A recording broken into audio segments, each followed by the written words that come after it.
دا چې تېره ورځ د افغانستان د کورنیو چارو سرپرست وزیر مولوي او خلیفه سراج الدین حقاني تره خلیل الرحمن حقاني چې د افغانستان د کډوالو بیرته راستنېدونکو چارو وزارت وزیر و، په یوه ځانمرګي برید کې له خپل دفتر کې او له دفتر څخه د راوتلو پر مهال په یوه بمي چاودنه کې شهید شو او خپل ژوند یې له لاسه ورکړ.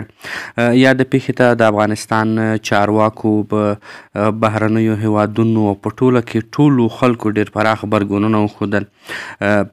د 2020 کال د اسلامي امارت له راتګ وروسته په دومره لویه کچه یوه پیښه نه وه ترسره شوې چې د یوه وزارت وزیر دې پکې خپل ژوند له لاسه ورکړي.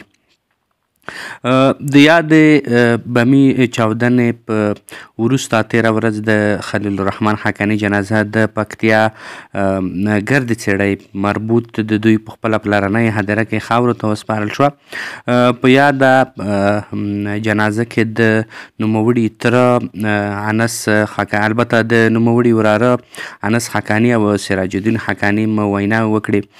سراج الدین حقاني په خپلو خبرو کې وویل چې دوی له هیچا سره شخصي دښمني نه لري او د عقدوي یا نورو لاملونو له امله نوموړي خپل ژوند نه دی له لاسه ورکړی، بلکې د افغانستان دښمنانو کار دی. دغه نوموړي په خپلو خبرو کې وویل چې له موږ سره د څوک دوکه، فریب، چل او دښمني نه کوي، ځکه دا خلک له موږ نه زده کوي او که چا داسې یو کار وکړ پوهیږي چې اسلامي امارت او په خاص ډول حقاني شبکه د افغانستان په تاریخ کې ډېر وتلی نوم لري او هیچا ته به خپل غچ پرې نږدي. نوموړي وویل چې نوموړی خو د افغانستان د خلکو خواخوږی و او هیچا ته یې کوم ضرر نه و رسولی. نوموړي وویل چې مرګ د ټولو حق دی، خو خفه په دې یم چې په نوموړي باندې امریکا د 15 میلیونو ډالر جایزې انعام ایښی و. یو مسلمان او وطنپاله شخصیت و، ولې یو داسې کار وشي او نوموړی پکې خپل ژوند له لاسه ورکړي.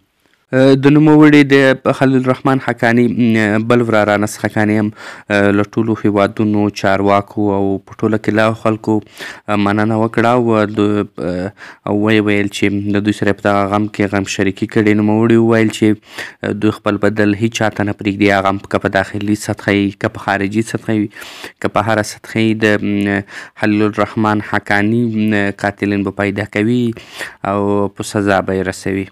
د نوموړي جنازه تېره ورځ په پکتیا کې خاورو ته وسپارل شوه او روح دې ښاد او یاد دې تل وي.